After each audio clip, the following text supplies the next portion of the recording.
श्रमजीवी संघटनेकडून पंचायत समितीवर आणि तहसील कार्यालयावर मोर्चा काढण्यात आला आणि तेही लहान विद्यार्थ्यांसोबत। नमस्ते, मी सीता घाटाळ श्रमजीवी संघटनेची अध्यक्ष।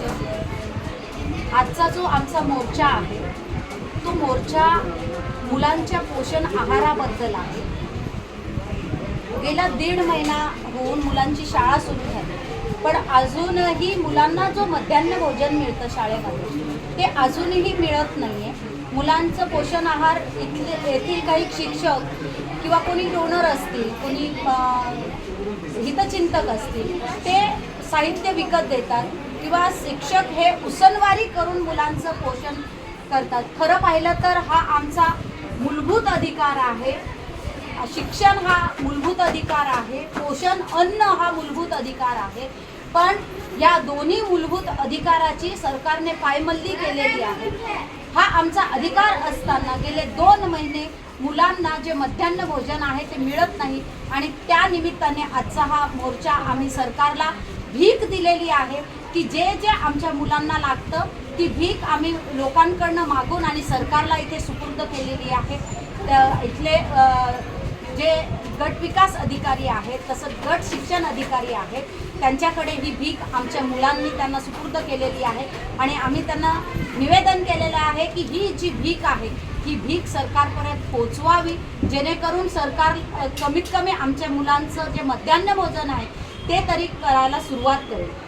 आज आपण जर बघितलं तर पालघर जिल्हा हा आदिवासी बहुल जिल्हा आहे। उद्या 1 ऑगस्ट आहे। 1 ऑगस्ट पालघर जिल्हा होऊन 13 वर्ष होणार आहे आणि आदिवासी जिल्हा आहे, तरीही सरकारची ही भूमिका आहे। याच पालघर जिल्ह्यामध्ये आज जगातलं सर्वात मोठं बंदर वाढवण बंदर अब्जो रुपये त्याच्यावर खर्च होत आहे। इथूनच गेलेला जो समृद्धी महामार्ग आहे अब्जो रुपये त्याच्यावर खर्च करतात। बुलेट ट्रेन जाते ह्याच पालघरमधून अब्जो रुपये खर्च करण्यात येत आहे।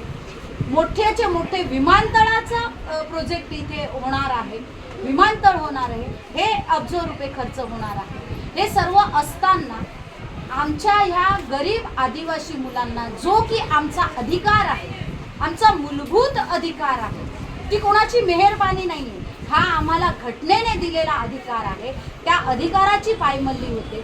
1.5 महिना होऊन सुद्धा आमच्या मुलांना पोषण आहार मिळत नसेल, आमची मुलं जर पोषण आहारामुळे कुपोषित होत असतील तर याच्यापेक्षा दुर्दैव होतं। म्हणून आज आम्ही ही सरकारला 498 रुपयाची भीक हे पैशाच्या रुपयात आणि बाकीचं सगळं कांदे बटाटे त्याच्यानंतर डाळ तांदूळ आणि काही भाज्या आम्ही सरकारला भीक म्हणून दिलेल्या आहेत की सरकारने ही भीक घ्यावी आणि लवकरात लवकर आमच्या मुलांचं धान्य हे जे मध्यान्ह भोजन आहे हे सुरू करावं अशी आमची सरकारकडे मागणी आहे।